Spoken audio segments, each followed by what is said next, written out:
that doesn't seem super relevant at the moment. So, but so don't want to hold up the meeting. All right, any advice about turning off the waiting room? As would you like to? Is that what you mean? Or That'd be great. I think the mic is gonna pick up most stuff, so if you want to have a chat, it might be helpful to have it. But no, I mean, I don't actually know how sensitive that mic is, so. But still, yeah, it's a distraction either. Patrick, can you hear other conversation in the room? I can, yes. Patrick can hear you. Stop it with the stakes. It's in the back of the room. All righty. It's not Stacy, it's this person. Even worse. Even better. Even better, yeah. Alrighty, we're recording this meeting. Welcome folks who are online and a handful of us who are in the room to the April Ballpark Community Council meeting. Other than Detective Swid, who is with us. I think we're gonna have 3 presentations this evening. We're gonna talk about massage parlor regulations. We're gonna talk about access to green space and why that matters. And yes, Rexford has signed online, and so we have a second group at the U that also requested to join us this month to talk about what are the barriers to us getting these street trees in our neighborhood, because we know we have empty places where trees could be, but they're not. And we really appreciate when the Department of Planning reaches out to us and asks about these issues, because oftentimes when the U Planning Department pays attention to us, those things seem to eventually happen. I'm looking at you, Alessandro, virtually speaking. So his students' projects led to the creation of the small area plan, and that's pretty important. So, but before I get into that, let's see if I can share what we've been up to this month advocating on your behalf.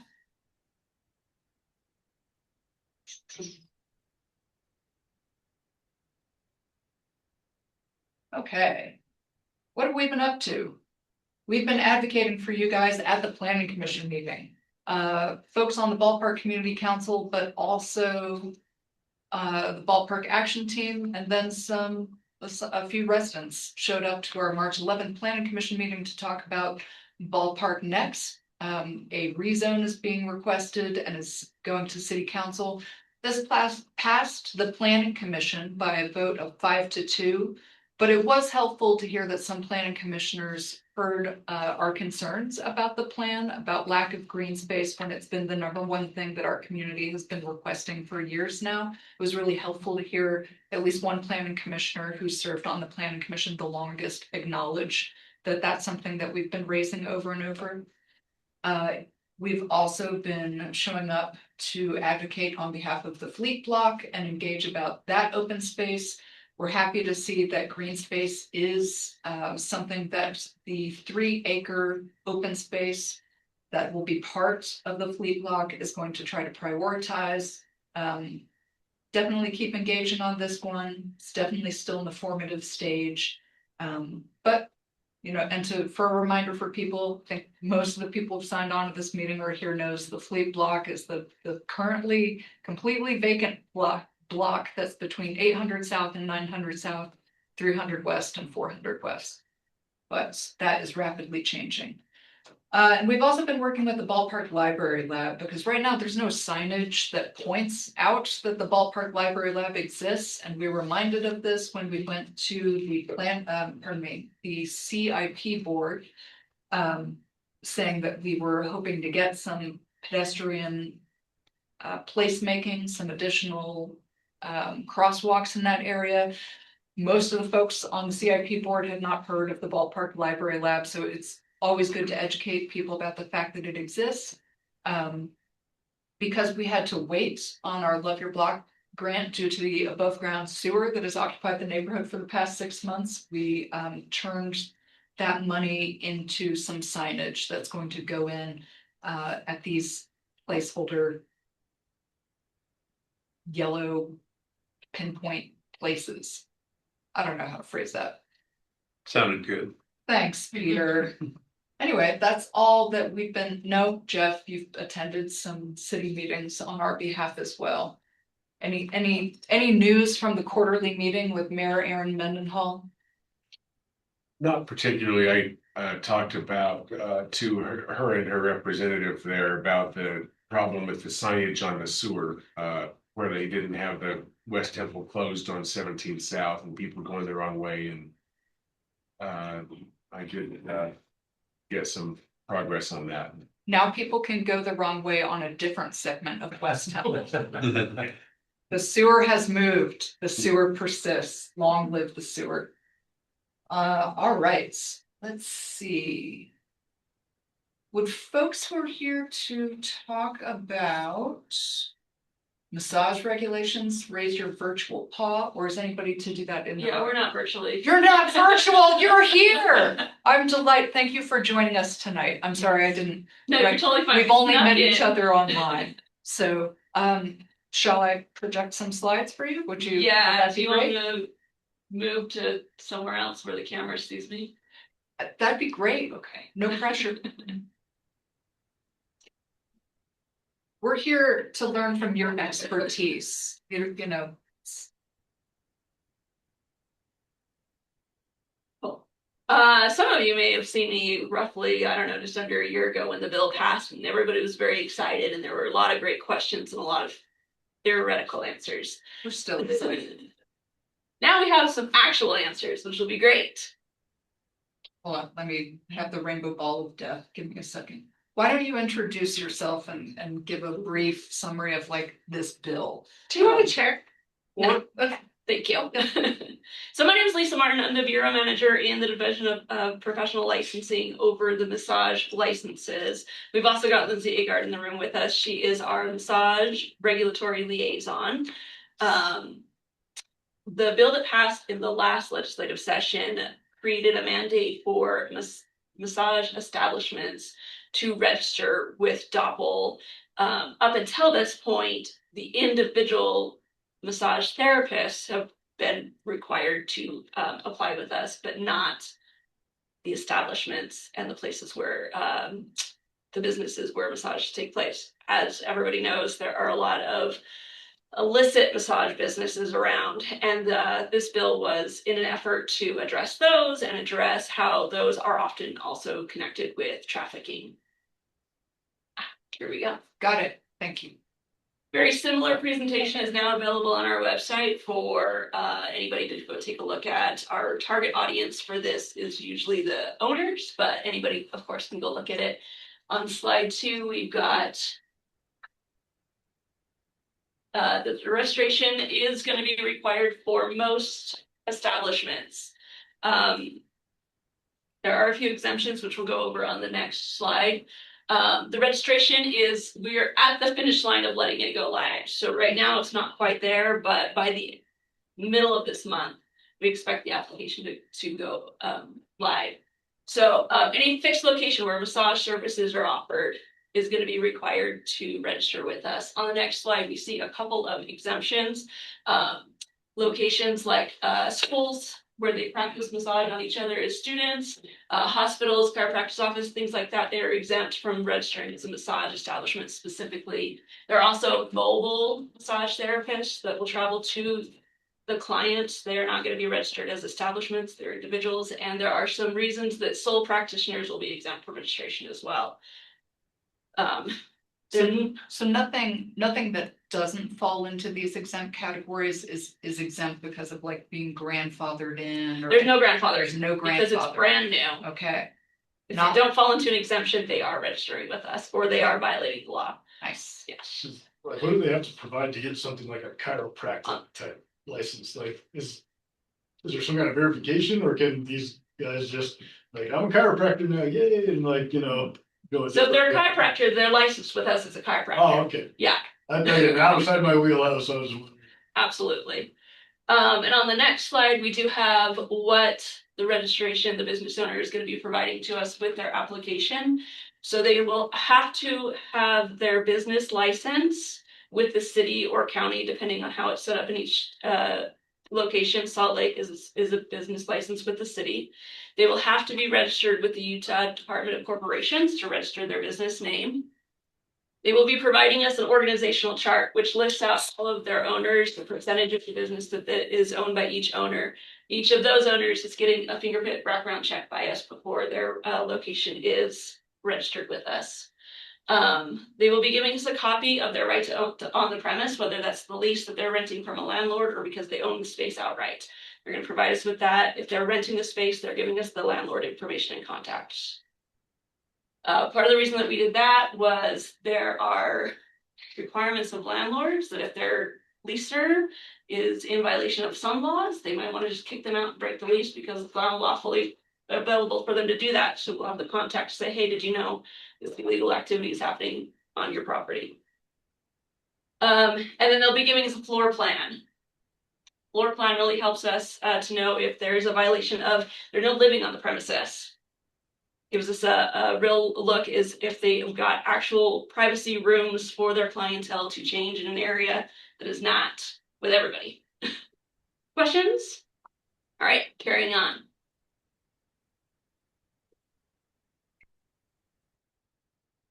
Like I sort of touched on, they need to show us that they got a private space for changing and disrobing before their massage services are provided. There are some signs that is required by statute that each location needs to display. One of them is this division clients rights and safety form that is available on our website for all business owners to go and grab and post up, so they don't need to make their own. That form has contacts like how to file a complaint with us, that if they are concerned about any trafficking, that's got a QR code to some resources there, and advice that if they've got other concerns to also contact local PD. We weren't really able to specify that for each city because we needed to make it statewide available. But that sign is required by every registered massage establishment. Couple of prohibitions from them. Most recording on massage establishment sites is prohibited. There is one exemption that if they are creating content for educational purposes and everybody involved is aware of that, that is okay. And then no ATMs on the premise. I can think of one on the premise of a massage parlor in our neighborhood. So it's So a red flag for us immediately. yes, there are several red flags at that location. Part of their application does specifically ask if they have an ATM in the lobby, so we'll be able to watch for that before we even issue them a registration with us. One of our goals is to stop as many from getting the registration because of the red flags they show us at the application. This seems like for a neighborhood like ours that has a concentration of these, this seems like a whole lot of work. For the owners, I was actually thinking for you. for us, it is. We made a lot of work for the owners, which causes a lot of work for us, which causes the people we don't want to not want to do all the work. So like when they put in the app saying, do you have an ATM at that, is then like a site visit conducted or? Yes. We'll go see what else we don't like. No, definitely. Here's some more required signage. They have to display the registration that they get from us. They have to display each license for each licensed individual. So everyone will automatically think of the licensed massage therapist. There are also massage assistants in training, and massage apprentices. Those are 4 different types of individual licenses. Anybody that works at the establishment that provides massage services, they need to be displaying that license. That client rights and safety form that we talked about, which is available on our website. And then if they do have any of those trainee license levels, the apprentice, assistant, or assistant training, they need to disclose that some services may be provided by those levels of license holders. Cool. You guys give an individual license? Is that also a fingerprint type It is. background like the owners? Okay. Yes. I have a question. So if does massage have to be the majority of their business? What do you have, like, if you have an acupuncturist who may also do massages, do they still fall into these regulations?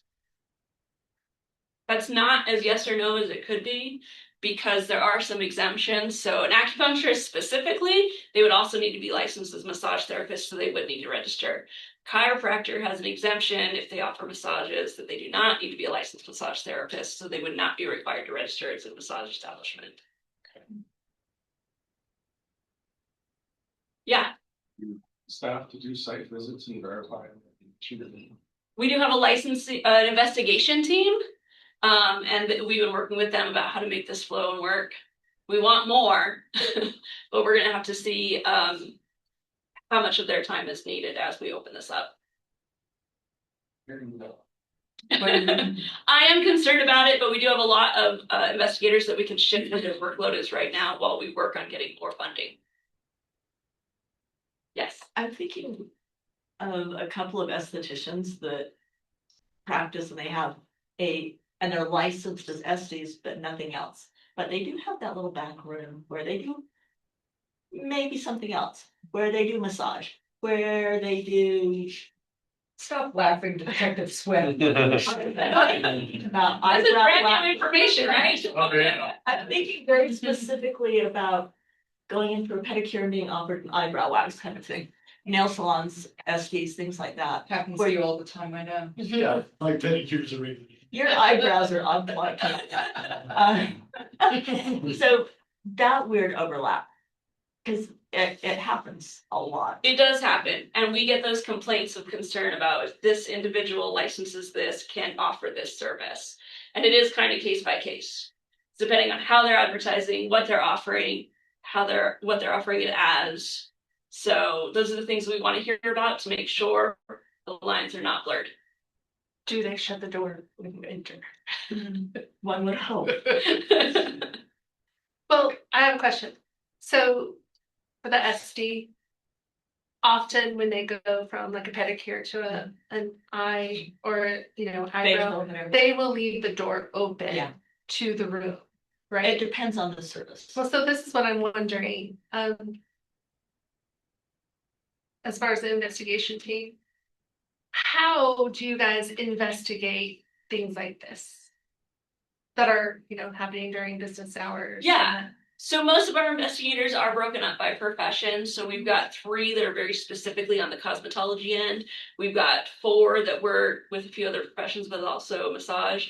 What we envision in these sorts of cases is sending one of our massage investigators, one of our cosmetology investigators together to see what's happening on both sides of the fence. Interesting. Thanks.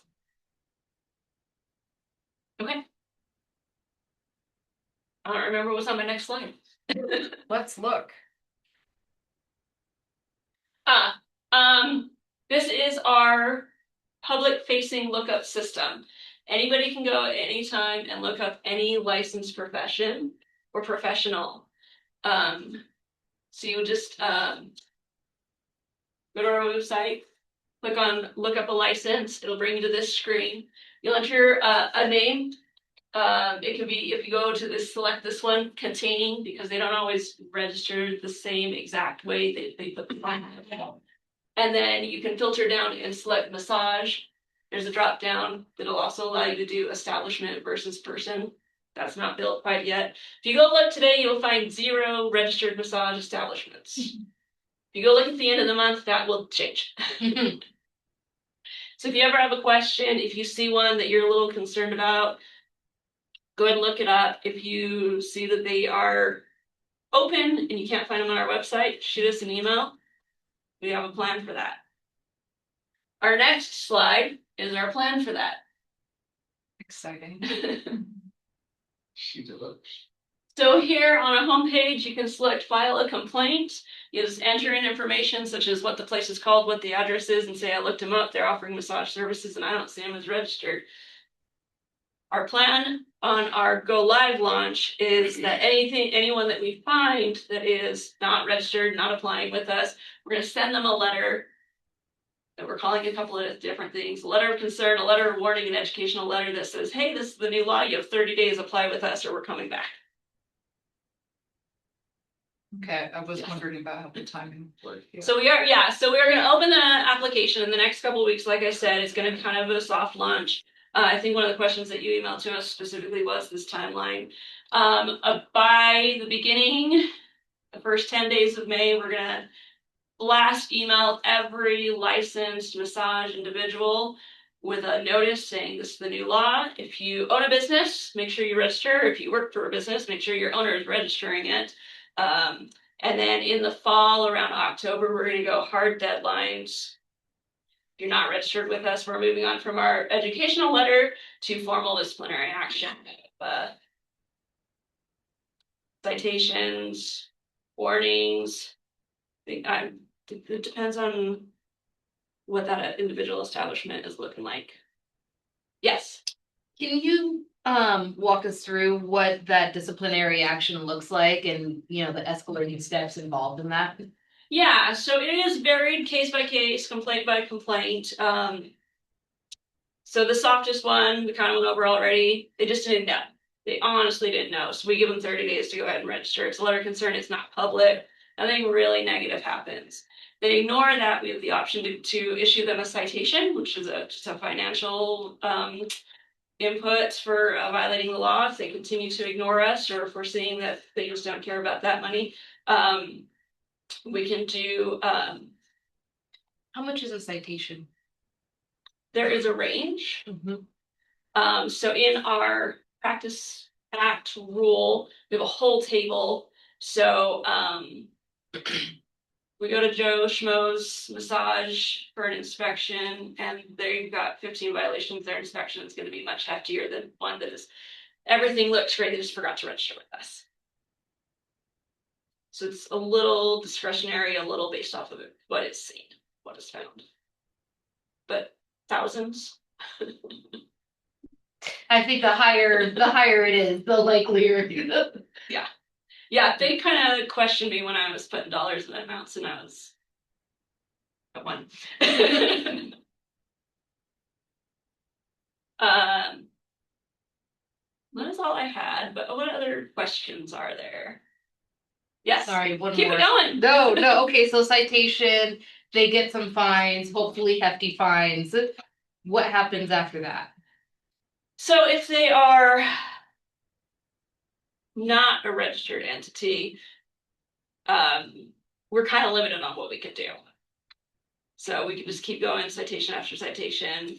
We can connect with local PD and let them know that, you know, there's a violation of the law going on, see if they want to go check it out or not. If it's a registered location that's just violating all the requirements, then we can, we've got some more tools to work with where we can suspend, revoke, surrender based off of what it is that's going on in each facility. And Kenny, I was wondering is like, so for some of these guys, they're organized, this is what they do, and just ignore all of that. And like say we don't have a criminal charge on it yet. What is the teeth of the state? Make them stop. We're hoping that they just don't want to bother with us. We don't have like a firm what we're gonna do next. So there's no like criminal provision in that act.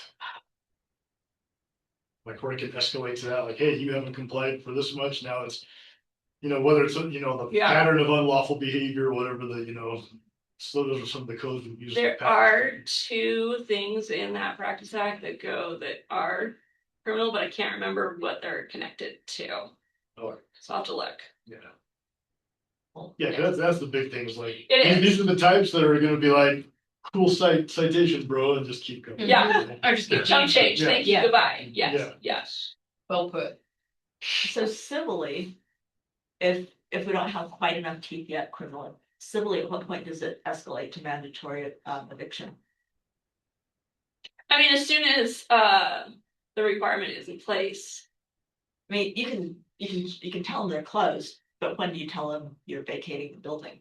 We can't make them vacate the building, but we can tell them certainly that they're not lawfully providing massage services and they're continuing the violation. And we can reach out. Like I said, that's one of the reasons that we're getting landlord information so that we can inform them. So these are landlord fines accrue as well. Landlord fines do not accrue, Oh, but we do communicate with the landlords when things are going on. If we see that, you know, landlord A is on several that are not lawful, we can deny an application based off that landlord. So the repercussions for not complying are just that you don't get the That you don't get the registration. registration. Yes. Yes. You had a hand a moment ago. So I'm just thinking that you not both file a civil suit for providing a service that's not properly registered because it's held in a court issued injunction. And to fill that be criminal contempt, to be considered criminal contempt for it. That's not something that we've ever historically done. I don't know if we have the authority to. That's why I'm bringing it up for consideration. Yeah. It's a convoluted process, but it's for those, I'm just not gonna do it. There has to be some teeth there. Right. We strongly suspect that your test case is gonna be in our neighborhood, so. Oh, Forgive our absolutely. I don't know if questions. you guys are aware of an organization called the Network, but they are a national organization whose entire purpose is to stop trafficking within the massage industry. And we get quarterly heat map reports from them. And sorry to say, you guys Your number, wait, Drive down those blocks and take it. I know. are, that's always the one you don't want to be. I know, I'm sorry, It's always a party down here. yeah. It is. I know from the police side, I would definitely like to hear like what those criminal provisions are, see if that's anything. Yeah. that could be passed I'll give you on my to word us or before I something. leave. Yeah, definitely. If that's, that, it's gonna come to that. It will. And equally, like, are there things that we can be keeping track of that we can go back to Representative Norm Thurston and say like, hey, Let's thank add you, this. thank you again for this legislation. I have thanked him in person very Yes. sincerely.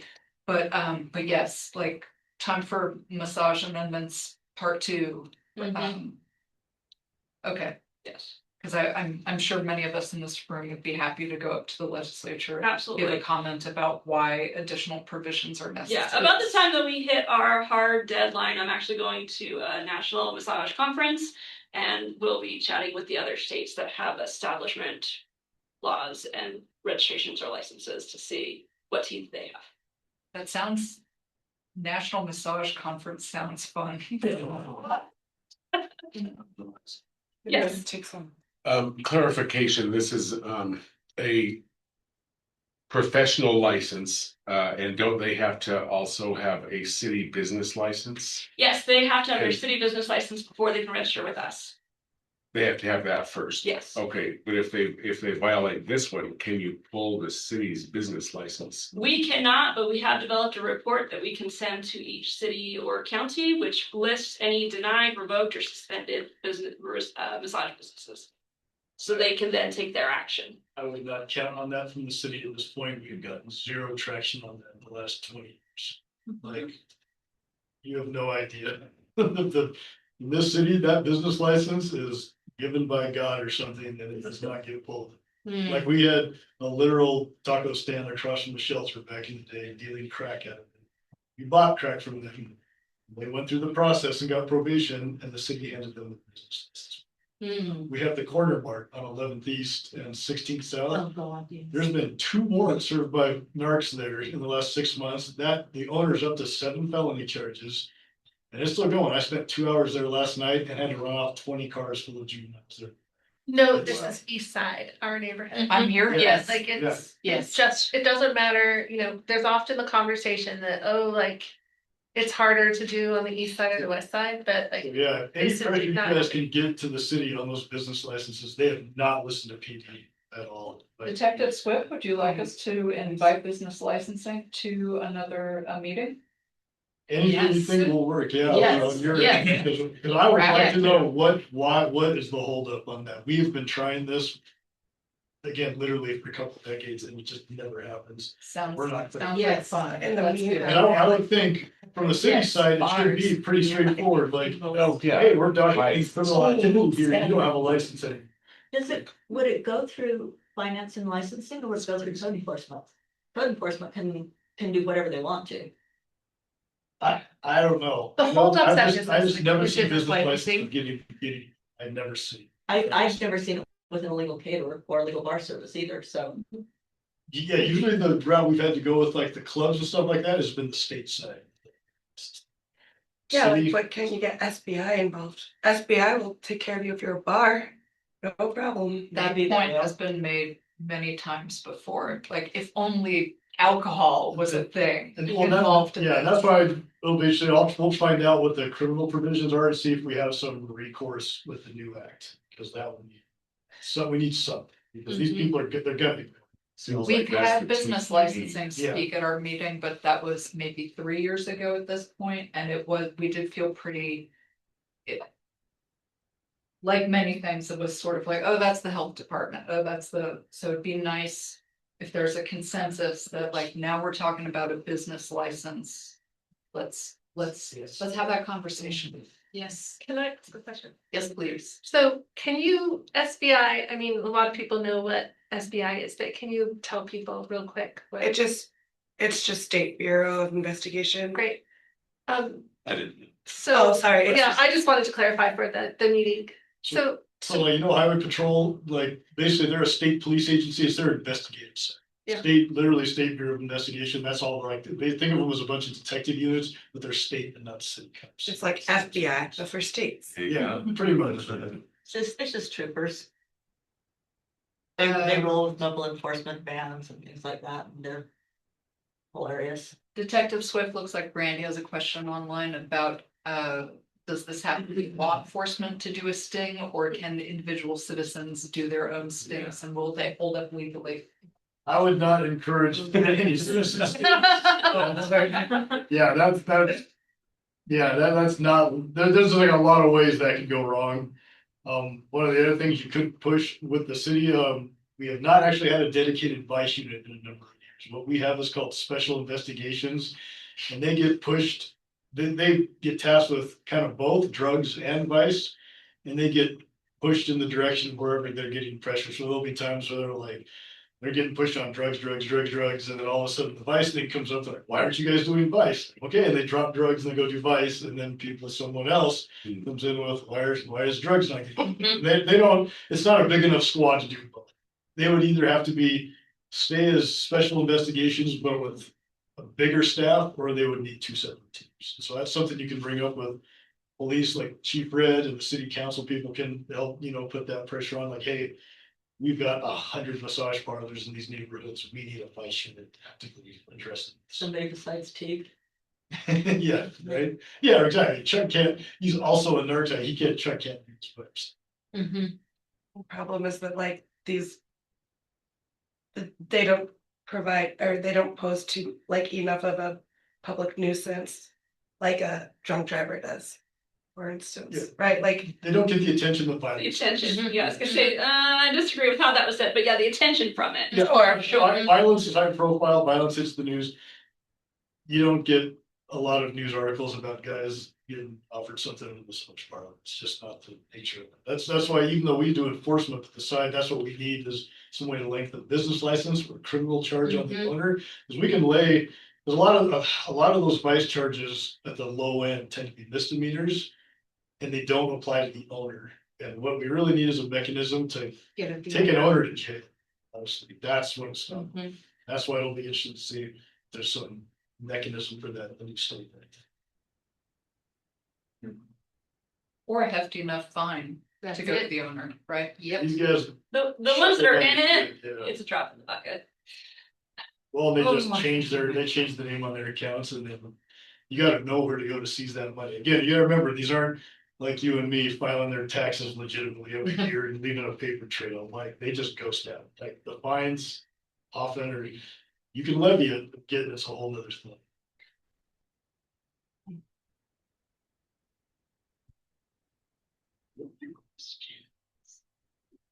So we're hearing some good news and some, Got potential, I was, It does have a lot of potential, it's definitely more than it was. yeah. Where we can go is a great next step. I don't know if they'll attend, but we are planning on hosting a city business licensing training or support about how to strengthen your applications for business licenses, or if your city or county has a massage specific business license, how to make that application a little more robust, because they don't want to do the work to get in for their business license to start off with. I can't remember where up north, before we went and chatted with them 2 years ago, they had a 1-page application, and now it's about 14 pages. And a lot of the illicit massage businesses went to the city next door. So. Sorry, so something. Yeah. they're actually they have a regulation about massage businesses. I talked to Sherry Wood, the mayor. Oh, really? They've largely been able to keep them out because they require them to be part of a spa, a larger spa. Okay, so, and I heard, we also have the new nuisance code. That Yes. Maybe, I'm not super familiar with the details on that yet, that might be an avenue as well. There's the new nuisance code that recently passed, and you probably know that one better than I do. I think the hard thing with the nuisance code is that we don't know how to use it yet.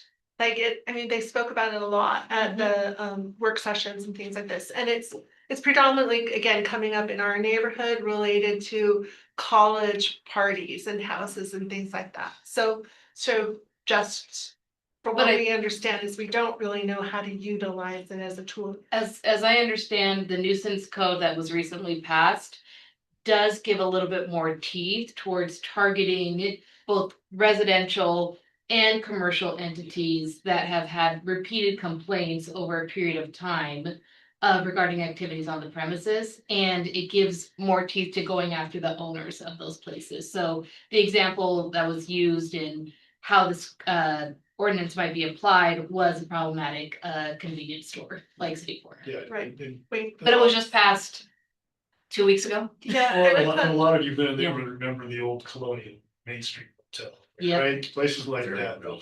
Or Wayne Corner. Yes, Yeah, or Wayne exactly. Corner, yes. Erica, quick question on that.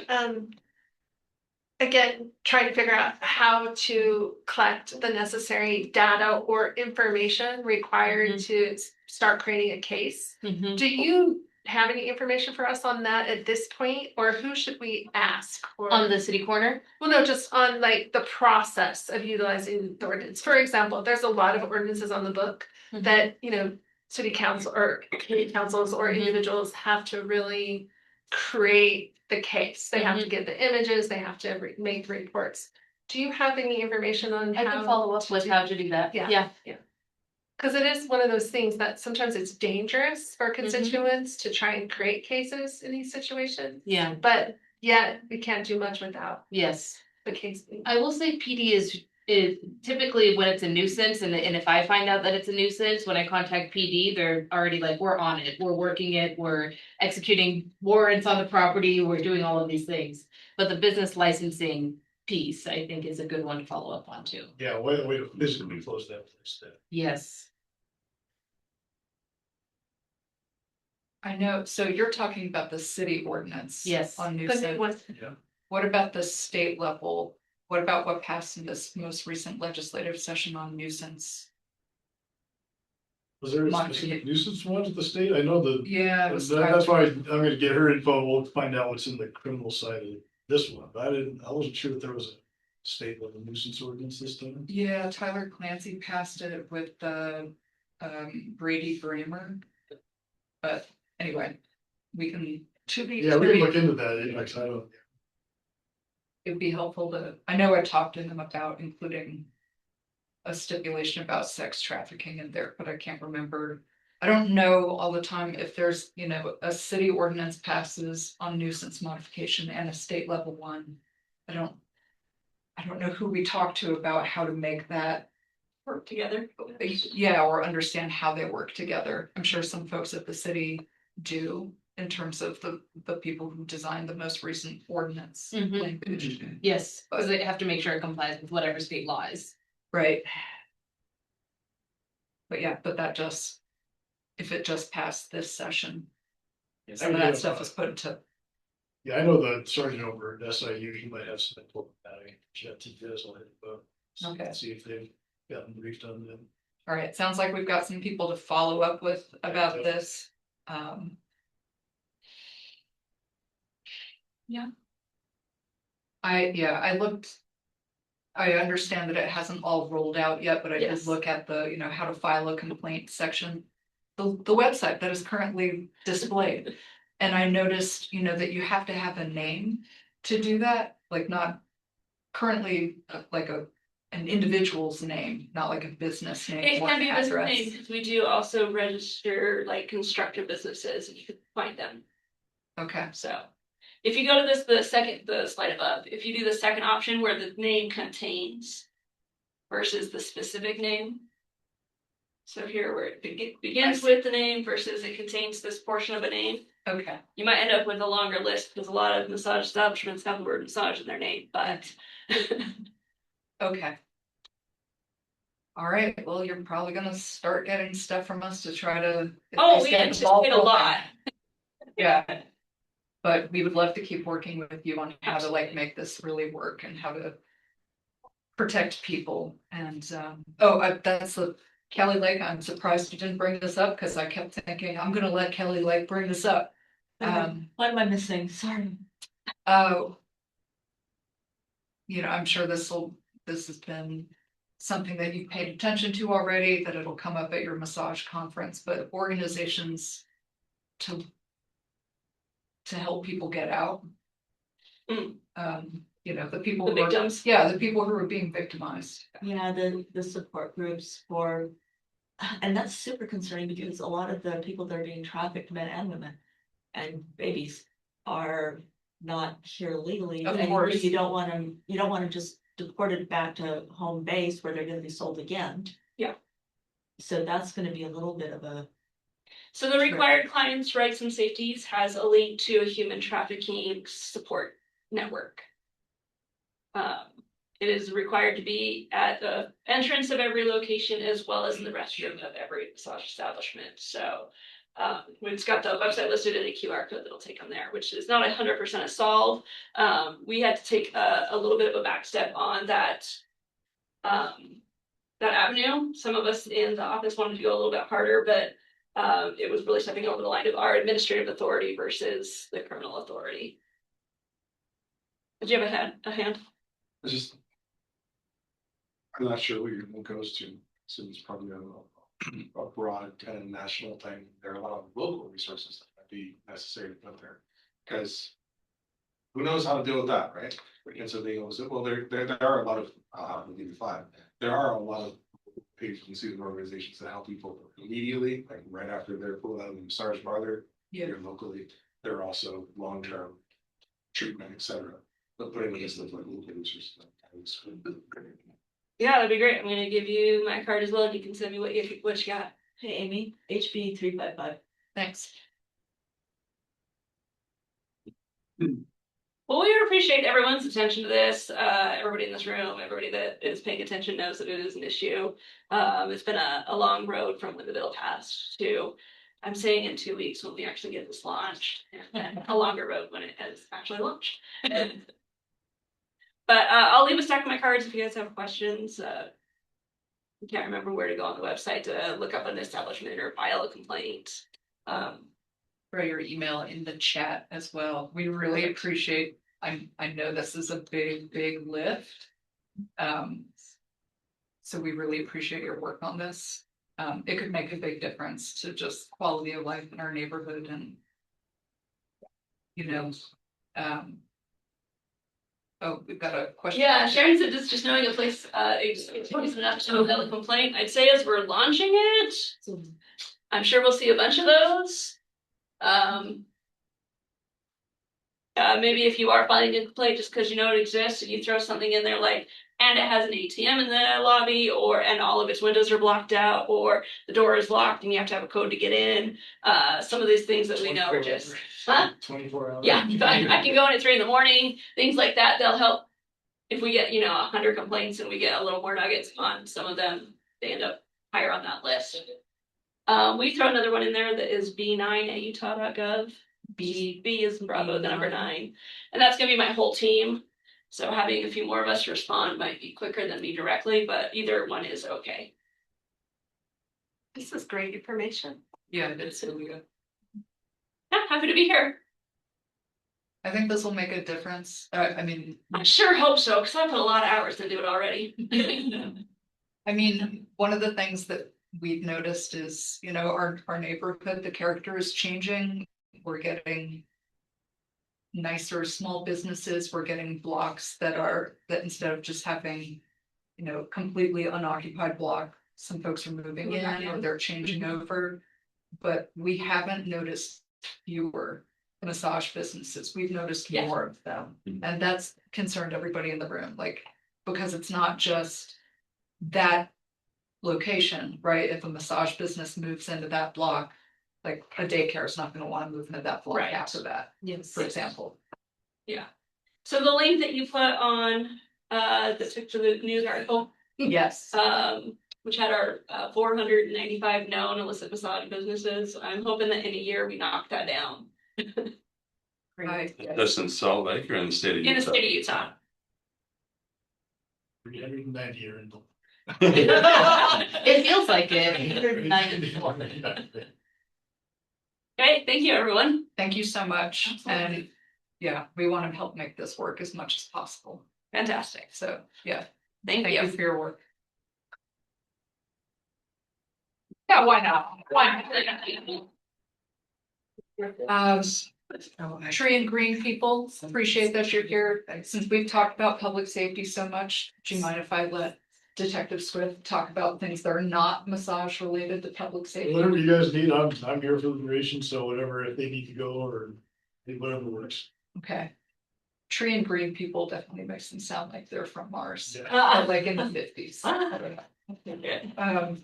We're already thinking about public safety, Detective Swift. Let's hear it. What do you got for us? We might be seeing an influx on the transient thing due to some of the big cleanups. I think it's mostly probably gonna hit a little farther east than you guys. So there's a recent cleanup around Parley's. They're still ongoing. See. Very big. So they did initially, the estimate I heard was that they're about halfway done getting the trash out of there, and that initial half was about 12 tons. That's how many people have done. Yeah, like a mini landfill up there. So we might be seeing an influx getting pushed out because of that cleanup, and there's also been some dug-in encampments along the river getting pushed out.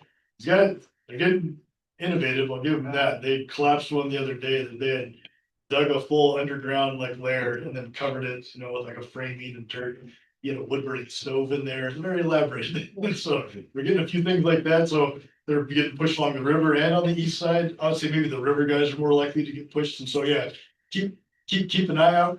Definitely call in issues you guys see, because again, the department's very data driven. So those calls they use a lot is to use, generate their heat maps, deploy resources.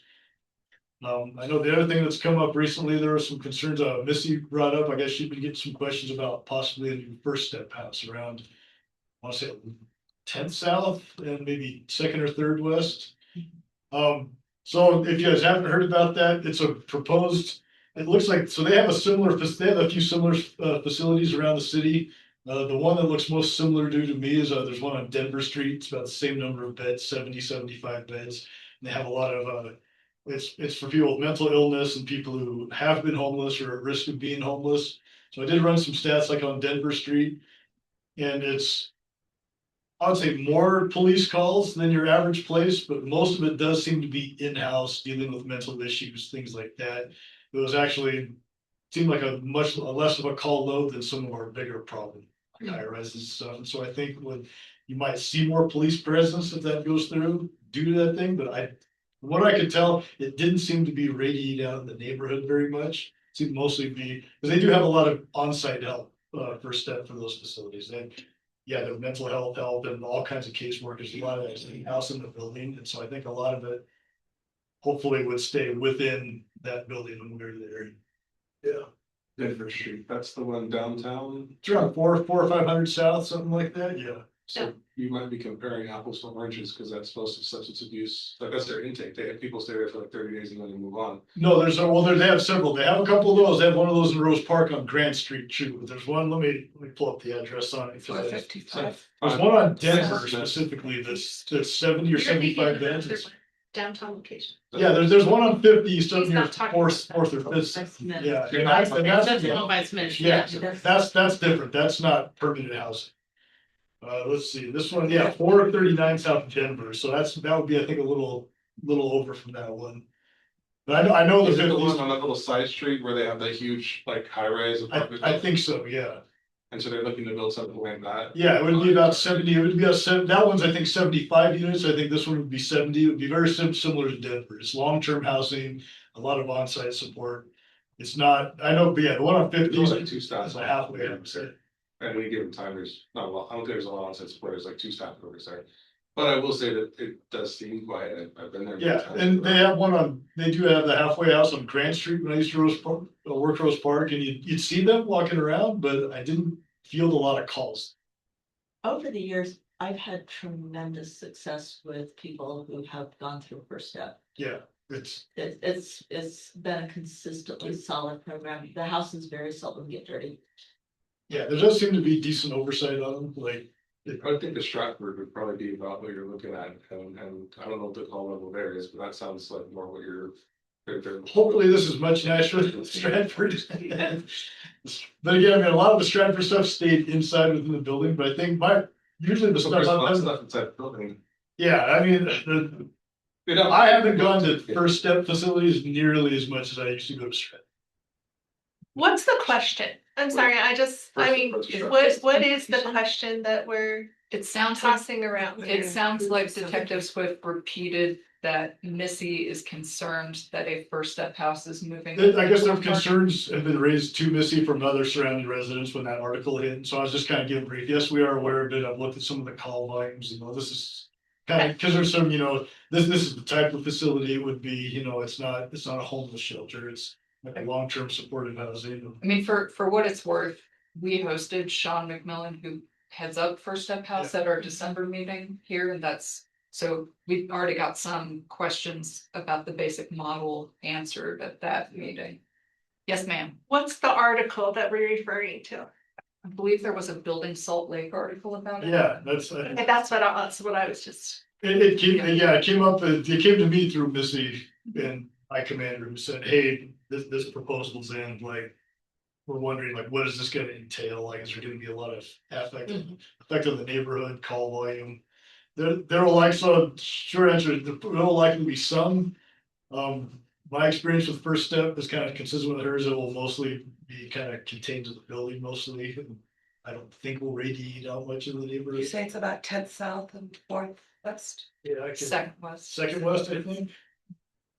So right next to the The tracks. concerns that I'm hearing from like Missy and that she's heard too are, it's simply about the volume Concentration. of, and the volume and proximity of treatment centers in Ballpark. Yes, that's, you guys do seem to get a lot of it. The land is cheaper. You guys tend to get a lot of those, then the west side gets all the subsidized housing, or most of it. No, we have all the halfway houses. Glendale, or the. Glendale gets quite a few, so and if you go along So North does Central Temple. City. Yeah. Central City, I think, Yeah. has more than, I mean, per capita and definitely per number. For the area. Central City is, They're having. But I mean, if you drive out like It's North worth it. Temple, every one of those big complexes is subsidized. It's Mm-hmm. kind of, it's odd to me why all of them, there's so many over there, but. It's a major, because all of the land is cheaper. and it's a transportation zone. Yes. Yep, yeah. Yeah, there's incentives to build affordable housing around transit, so Mm-hmm. that's where you're gonna find the affordable housing. Seems to be more along North Temple than the F line though. Yeah. It's a good point. Well, again, the land's cheaper there. Yeah. So yeah, that was why that came up. It had been raised by Miss, and it sounds like, yeah, you guys have talked to them before. That's just kind of what I know at this point. And again, I don't know that that's even been approved or they've got funding yet. I think it's just a proposal at this I don't think they need approval. Like, there's not any, it's compliant with the zoning in that. point. Do they already area. own the property? Oh. Yeah. Oh, okay, they do. Oh. They have full, I mean, I don't even think that one is gonna go before, because it's completely permittable. Right. In the area, so it's not even going to be a land use question, if I remember the right one. Just to be clear, there's another First Step house that is on 8th South and 3rd East, and we had this exact same conversation last night at the Central City Community or Central City Neighborhood Council. Same concerns, but the same issues apply. That they're with the new form-based way that we look at zoning now, there's really no community input needed. Also, yeah, I mean, we'll deal with it as it comes then, if that's the case. We'll figure it out. Yeah, that's the only kind of new stuff that's come up recently, unless there's something you guys have been seeing that's popped up out of the ordinary. I will say Jefferson Park has been looking a bit better lately.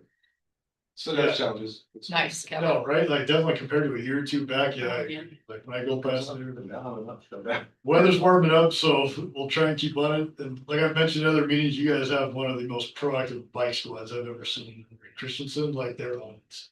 Hopefully they can maintain that momentum. Christensen has been head of the bike squad for what, 5 or more years, as long as I, Well, they've been moved around and then they're back more in an area, like they're more dedicated to Liberty. For a while, they were like centrally kind of sent around and so you primarily will see him around.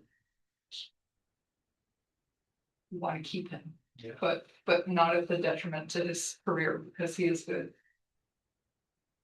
All right, well, if nobody else has any questions or public safety concerns? Anybody? Nope. Let's talk about trees and green space. Yeah, let's do it. Let's do it. Thank you, Detective Swift. As always.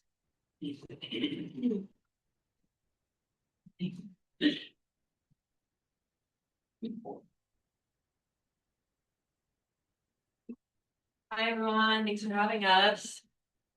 We are delighted to have you. And thank you for reaching out and asking to be included in our meeting. That was a happy coincidence. My name's Myra Gerst, and I'm Owen Watt. yeah, and we work for Nature and Human Health Utah. So we are a small research practice collaborative based out of the University of Utah. We are housed in the College of Health's Department of Parks, Recreation, and Tourism. And we've been around for like going on 5 or 6 years now. And a huge part. Do you have slides? I'm trying to pull them up. Okay. I'm I don't want to finding- get I too found far. the email that said, here are my slides. I'm like, where are they? What's going on? Well, I can just speak and then you can see it on the screen here in a minute. But a huge part of our mission is to better understand and communicate the health benefits of spending time outside. So, as Amy said, it seems like this is very relevant to the conversations that are going on in the Ballpark community. And so I'm excited to be here. Another huge part of what we do is, we are at the University of Utah and we are embedded in the research, but a huge part of what we do is try to come into communities, work with nonprofits, grassroots organizations to understand what the gaps are when it comes to access to green space.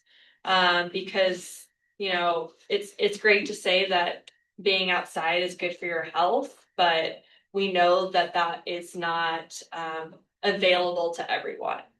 And so we started this initiative to come to community council meetings a couple of years ago, and they've been really insightful because every community is different, right? You see that what the Sugar House community is dealing with when it comes to green space is very different from what the Glendale neighborhood is experiencing, and your challenges here in the Ballpark community neighborhood are going to be unique to the context of the ballpark. So that's part of our reason for being here is to learn from you, and I've already learned some through my correspondence with Amy. But it would be wrong of me to come here and not share a little bit about the research. So we're gonna share a little bit about that and the relevance specifically that I know here in the Ballpark community, and then just brainstorm ways that potentially we can work together moving forward to help build your case for more green space here in the Ballpark. I don't need to waste your time. I cannot find the attachment on that email. Owen, would you like to talk a bit while Myra resets that attachment? Sure. I mean, yeah, most of what we're gonna talk about is on the slides, but We'll get there. We'll just take a second. yes. But there are so many mental and physical benefits to getting outside, and just from the little bit of research I've done on the Ballpark neighborhood, it seems that compared to other neighborhoods in Salt Lake, this neighborhood is certainly lacking some green space and has had trouble just getting traction when it comes to advocating for that. So part of what we do is just making research more accessible to the public so that you guys can get a better understanding and better advocate for certain policies, advocate to policymakers fighting for your case. I don't know what else. I'll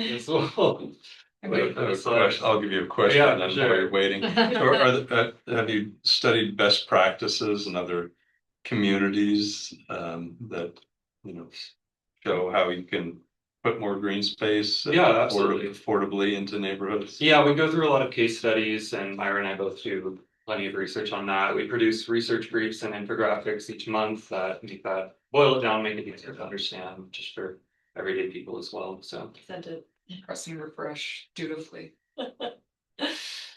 Not to keep talking here, but I remember a study showing that you have trees where businesses are, other businesses do better. So it's oh yeah, absolutely. It good- makes good- plenty of good- sense. good Yeah. for business. Yeah, absolutely. Yeah. Yeah, tree canopy cover is a big part of the research we do. There's lots of benefits, I mean, other than just shade and preventing heat retention, but just for mental health as well. I'll throw a question, Mhm. because Appreciate it. Yeah, absolutely. so we all love our Bradford pears so Oh, my goodness. very much. It's fine. I haven't blown through an inhaler in the last week. As you kind of help guide policy, Uh-huh. are we looking at better decision making with the type of tree canopy we are bringing in? Just like you mean the types of trees that we're I planting? think, yeah, things that make sense, that are more drought tolerant. Yeah, for sure. A mix of the relative trees, so Yeah. we don't just have pollinators. Yeah. Kill us.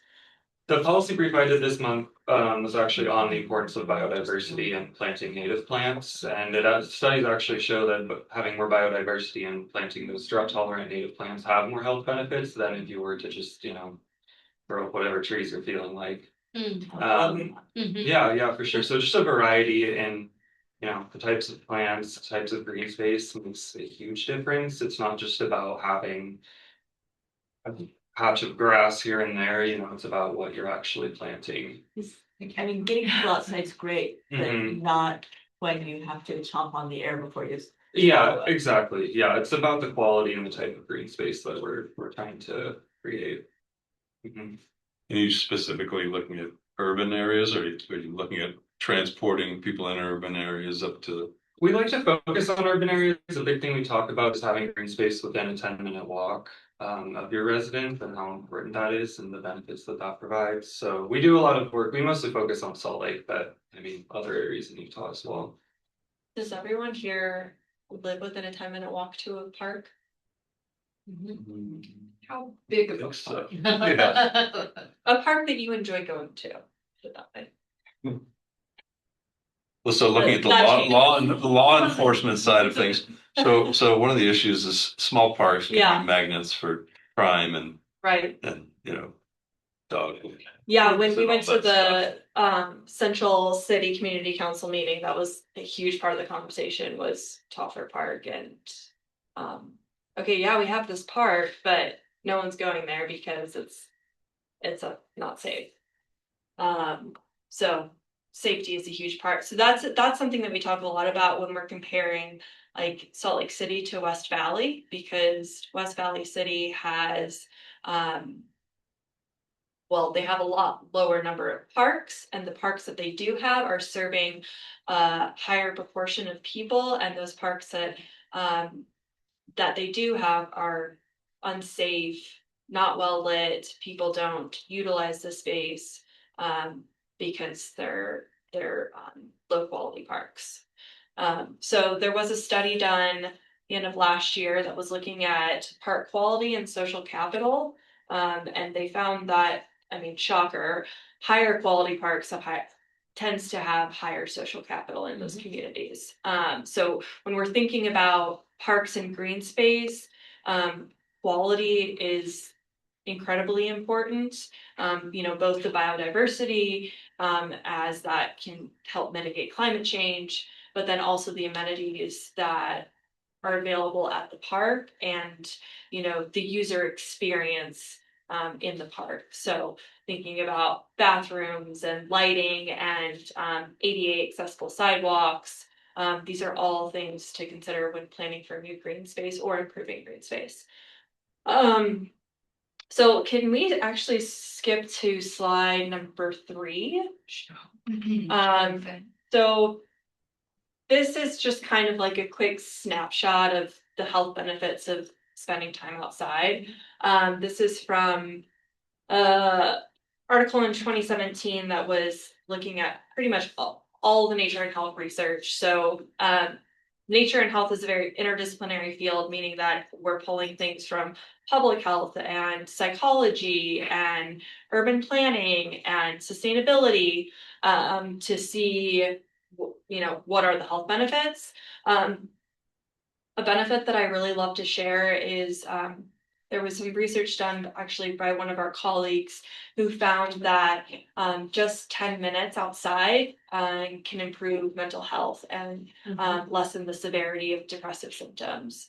So I love that because that gives at least me some reassurance that if all I have is 10 minutes to be outside, that is doing something for my well-being. And you can go over to the next slide. Lately, something that Nature and Human Health Utah has been focusing on is children in green space.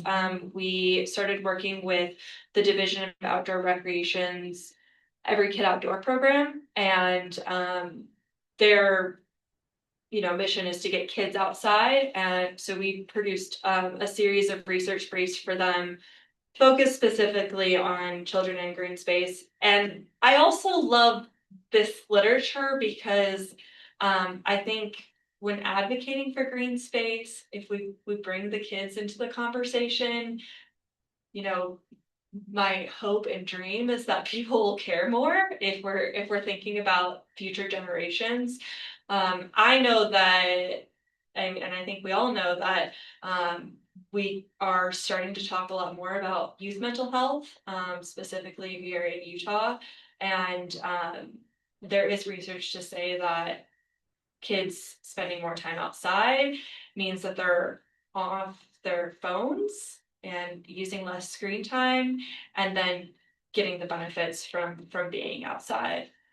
And so the distance to the space or the distance to the green space matters. So, we talk about the 10-minute walk, but having nearby nature that kids can see out their window or in their neighborhood does matter in terms of proximity.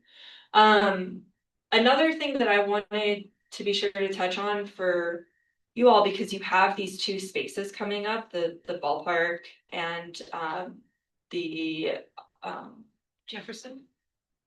The fleet block. The fleet block.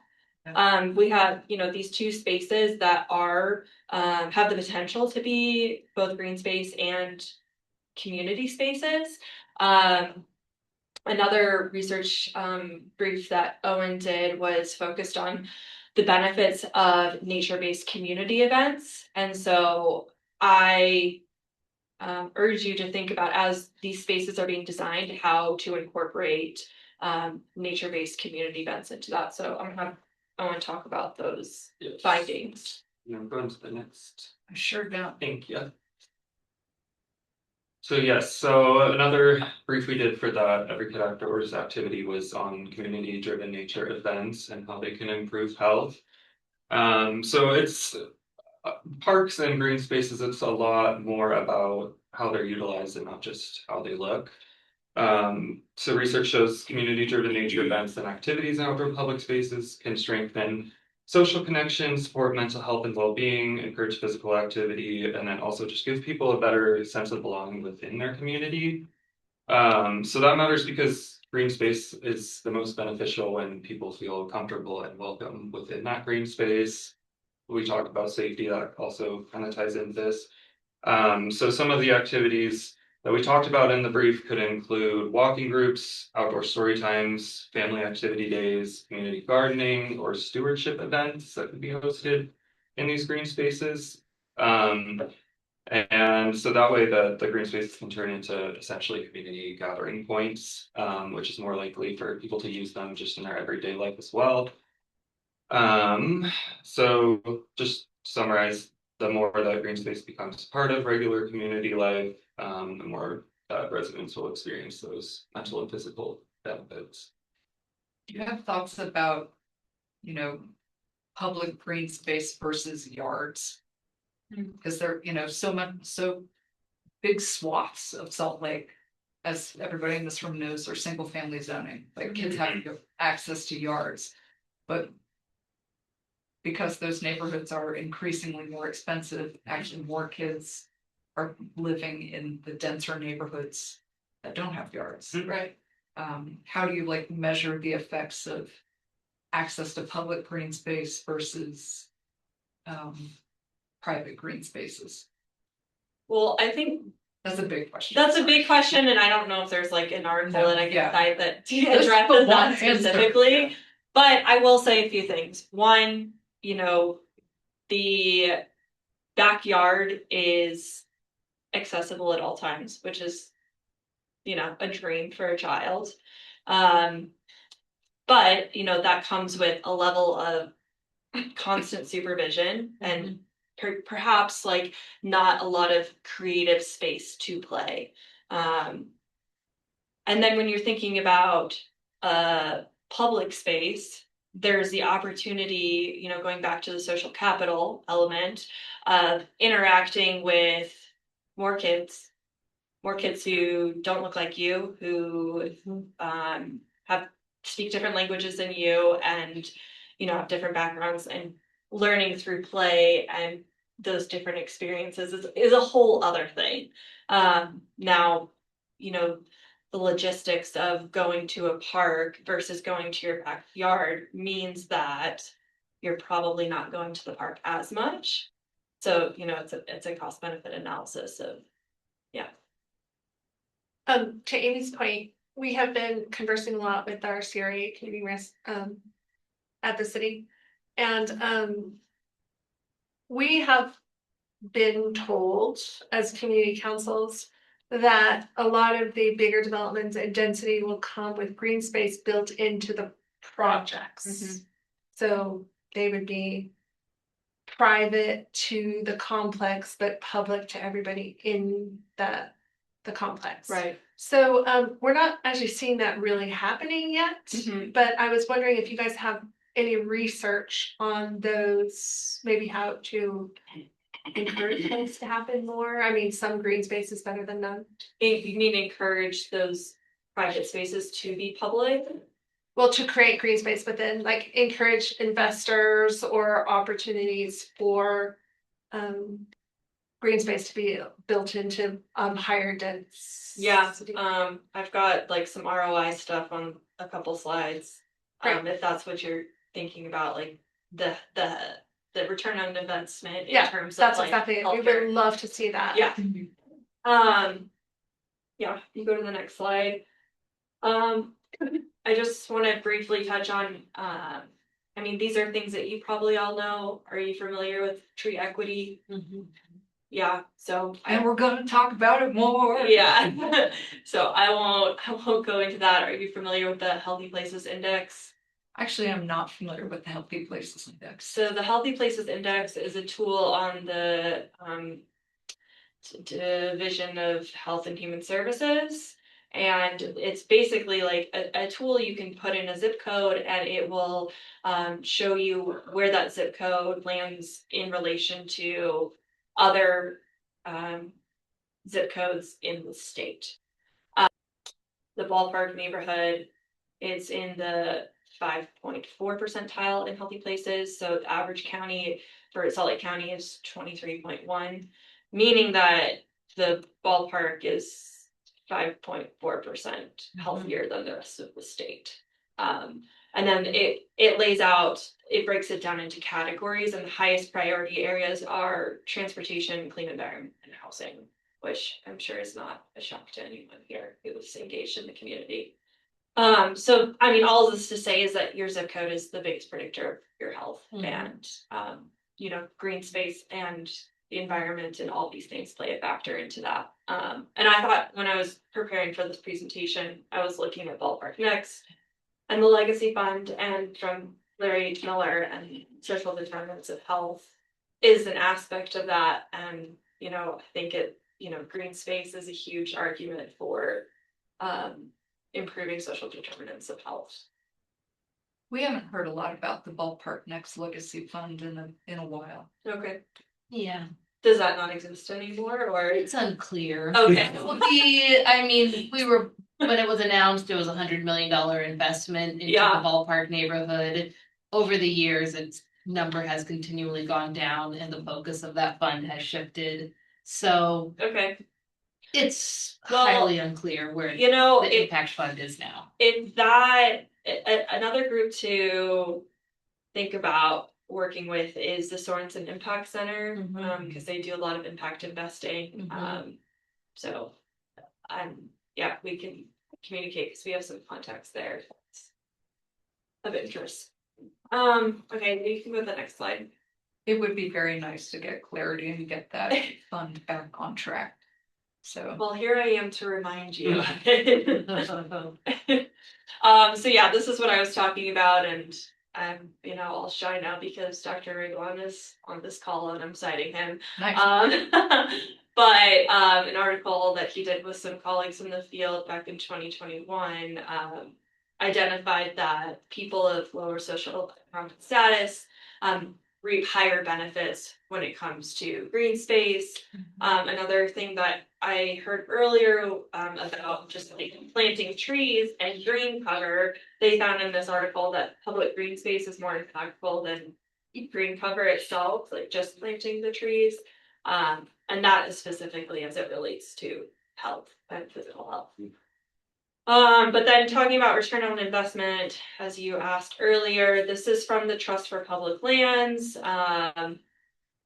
The Trust for Public Lands is a lot of really great stuff. They have great maps when it comes to looking at access to green space. But they estimate that every dollar spent on parks and green space has the return of investment between $4 and $11. So I mean, thinking about it's funny because I don't know if anyone saw the report that came out on Monday from Wallet Hub deeming Salt Lake City as the 4th healthiest city in the nation. And one of the factors of that was green space, and Salt Lake City was ranked 2nd for green space access, which is wonderful. But we know that that is not distributed equally here in the city. I mean, when you look at the tree equity map, and you see like as the further west you get, and comparing that to the East Bench and the east side of Salt Lake City, it's pretty stark how the difference in as it when it comes to trees and high quality parks as well. So the last thing we want to talk about is Owen does a lot of our policy briefs, and he's going to talk about quickly the research policy to practice pipeline.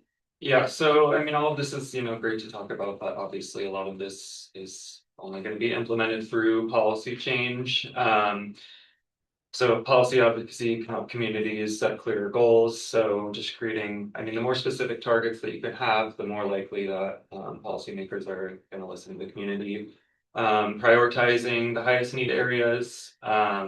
So I mean, kind of like Myra said with the tree canopy scores, it's very unequal in Salt Lake City, and when you compare that with the heat index, those neighborhoods are also significantly hotter, which causes a lot more health issues. I think last year, at least for children, heat exhaustion was one of the #1 causes of death in the US. So that's something that obviously we want to improve on, turning plans into action. So funding standards and accountability make green space change happen, protecting long-term community benefit. Policy can support green space maintenance, access, and stability over time, which is super important because it's one thing to make the green spaces, but it's another to actually maintain them and improve upon them and listen to the community and implement the changes that the community is asking for. There is supposedly a Salt Lake City heat action plan. Heat that- equity plan. I think it's a heat action plan that's coming online Okay. later. I've seen the date move later, but I think it's supposed to come online later this year. But I think that speaks to exactly what you're talking about. I don't know if they're collecting any more public input for it. I haven't heard about it for a while, but in response to like that study from 2023, Yeah. where that big citizen science partnership where they collected heat data throughout the city. I think it's partly in response and coordinating with that, but I think a lot of us in this room are going to care about that. Sure. I mean, there's, neighborhood by neighborhood, the 5-degree differences, and I think on Up to the 15. the east versus the west side, it was Yeah. 11. It's been Yeah.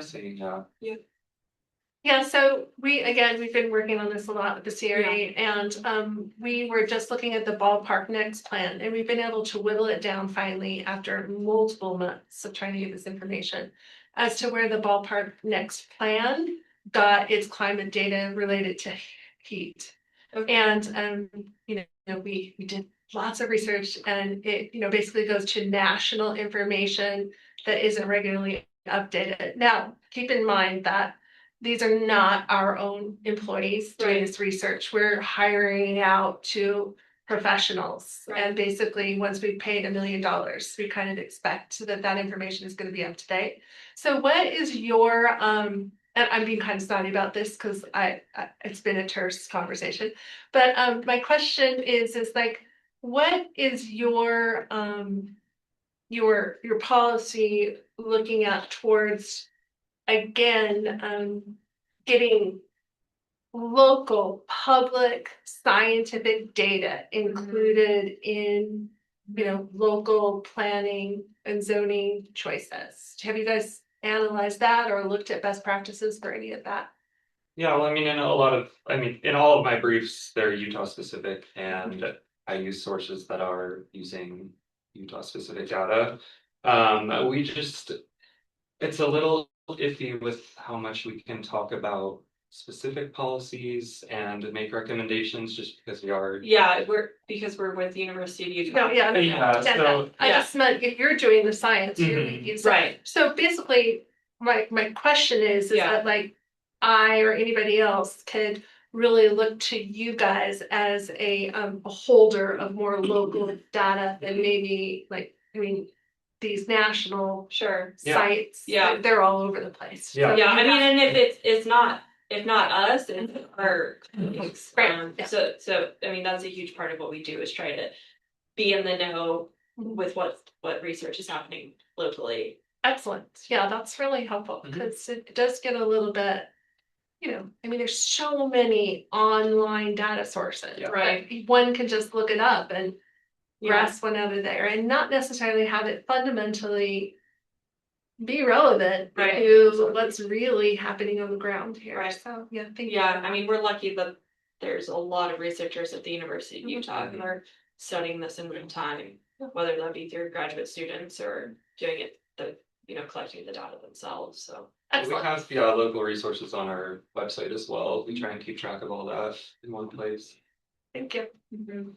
Well, okay, so I think that through my conversations with Amy, I've learned a lot about the priorities here in the Ballpark neighborhood, but I'm curious if you all have other ideas when it comes to improving green space, creating new green space, or removing barriers to green space.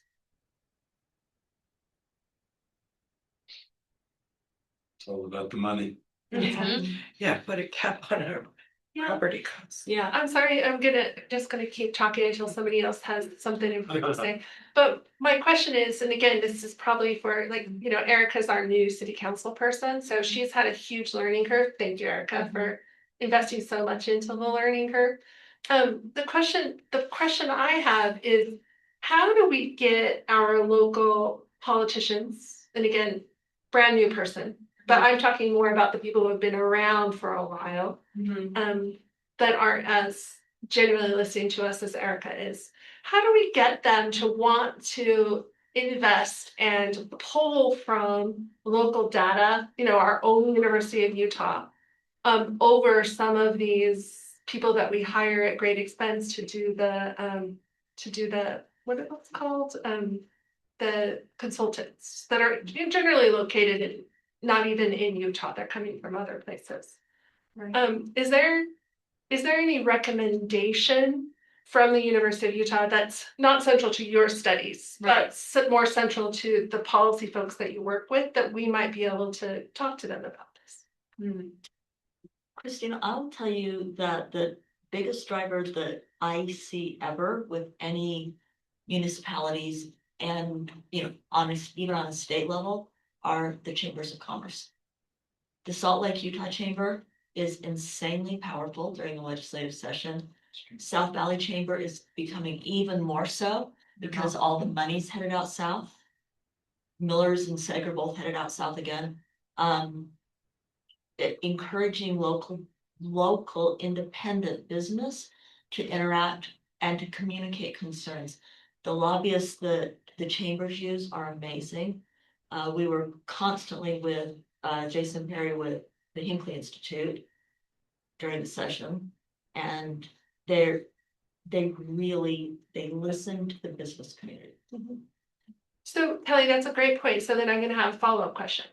So there's just this kind of the way that we do business, right? And I'm old now. I've seen Salt Lake City do business in the same way for, decades, And right? we don't always So- love it. So no, I'm not criticizing. I'm just saying that part of the process, the way we do business traditionally, is that we hire a consultant. We spend money on professionals to come in.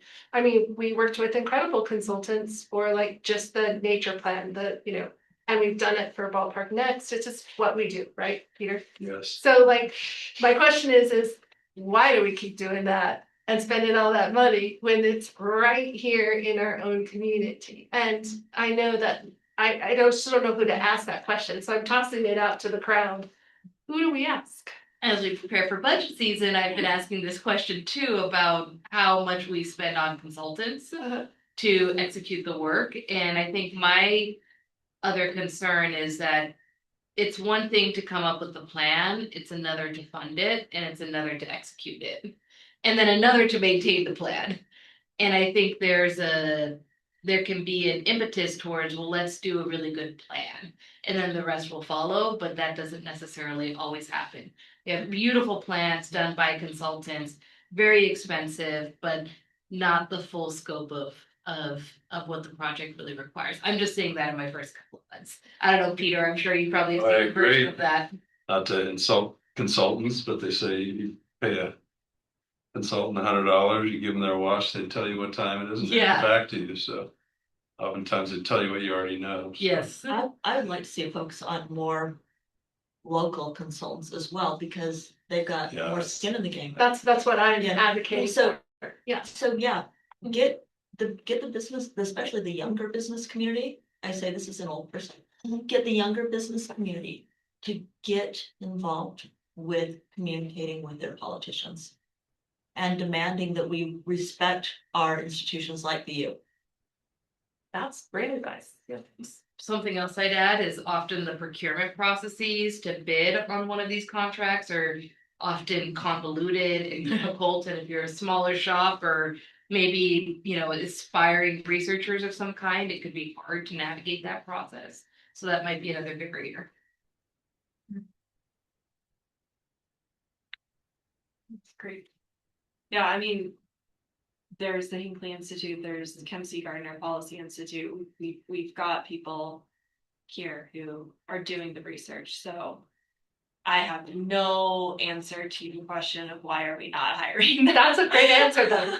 That's a I wish fantastic I answer did. coming from you, Yeah. right? It's better than, you know, often I don't know is a fantastic answer to a question. It's better than just dead air. So I appreciate that. Christina, to your point, that data is on, the heat mapping data is acknowledged and on the city's website. It's on the SLC Green blog. .slc gov. But so it's, I find it even more problematic that there are official city websites that acknowledge That's my this is it. This is the most recent data that we have. So we'll be talking about this in depth at, Elko East Liberty Park. And again, we got a lot of folks from Erica's town hall, which was a fantastic way to, thanks for providing that opportunity, who are interested in joining East Liberty Park's citywide land use and transportation committee meeting, where we get very, down and dirty about these things. And we don't want to waste people's time here at these kind of meetings, but they're every second Thursday of the month. Erica comes, and that's also a really good thing because she's been really interested in talking about more specifics than we have seen historically from our city representatives. So you're all invited if you want to just talk shop a little bit more, and so are your friends. So and Amy will provide that information because often Amy is there. Indeed.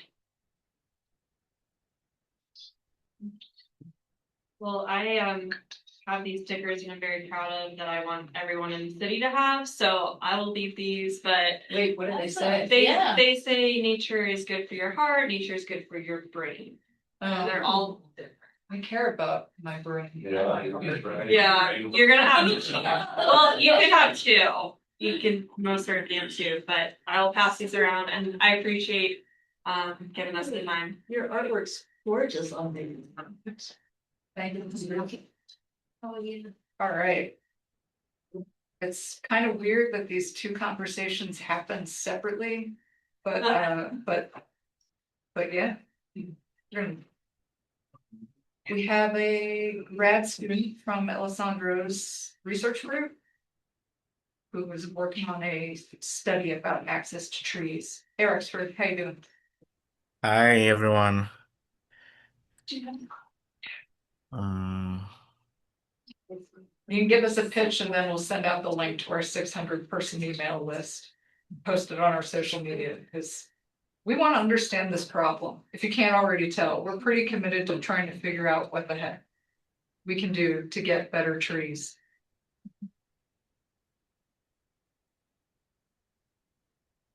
That is a green slide. Thank you. Are you part of this study in any way? No. Okay. Let's hit it. Okay. So I'll try to be brief. So with this is a new study we are conducting myself. I'm a PhD candidate at the University of Utah, Department of City and Metropolitan Planning with Dr. Alessandro Regolon, who is also associate professor at the same department. We are trying to develop like actionable knowledge into various economic or logistical barriers in participating in tree planting program in Salt Lake City.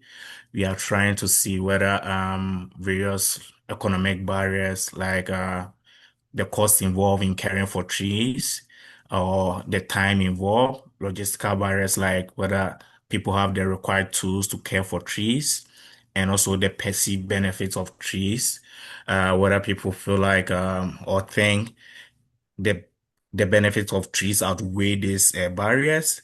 So in all, we are trying to look at how all these variables kind of affect people's participation in tree planting program here in Salt Lake City. And with this, we are conducting a survey.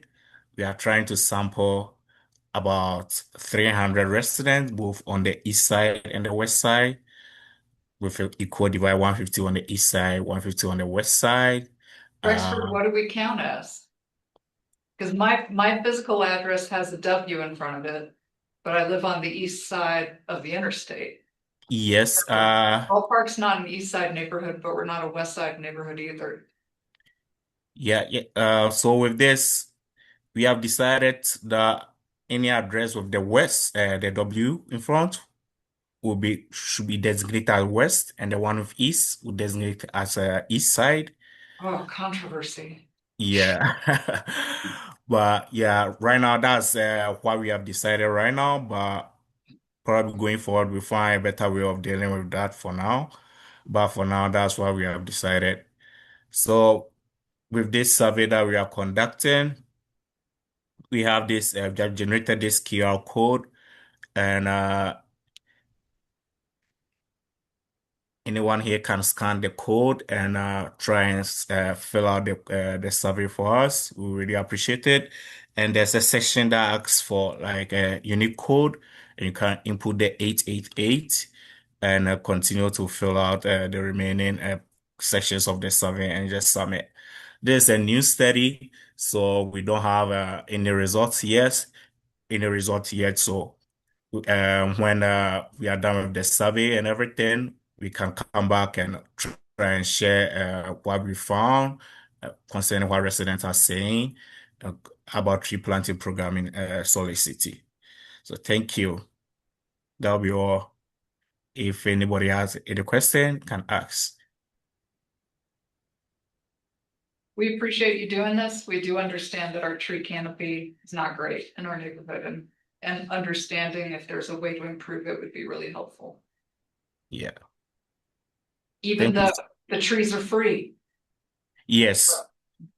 Anybody can request from the urban forestry department to come and plant tree for free in their park strip. And I think the watering will be left to you to water it, but they will just do the planting and you have to water. And businesses request trees too. My understanding is yes. Yeah. But I'll send you a link so you can see. Send me the link to. Yeah, Happy to. All right, I've got a park strip we could use some trees in. The trees that you sure could. just next died. Yeah, they all died. Yeah, let's get some trees there. I'd like it. I would too. All right. Just because they didn't put irrigation, it's fine. I had them put a tree in my park strip and it's doing great. Erica has a tree. I have a tree. Jeff has a I tree. could use some trees in my park strip at my house too, but I had them do it maybe 15 years ago. And I didn't know yet. I was responsible for watering. So I have been hesitant to ask for more trees. If it's been 15 years. Well, the tree that was there died, so that they put in, so. You might be able to say you understand better now. Yeah. And you're part of a bigger conversation about, yeah.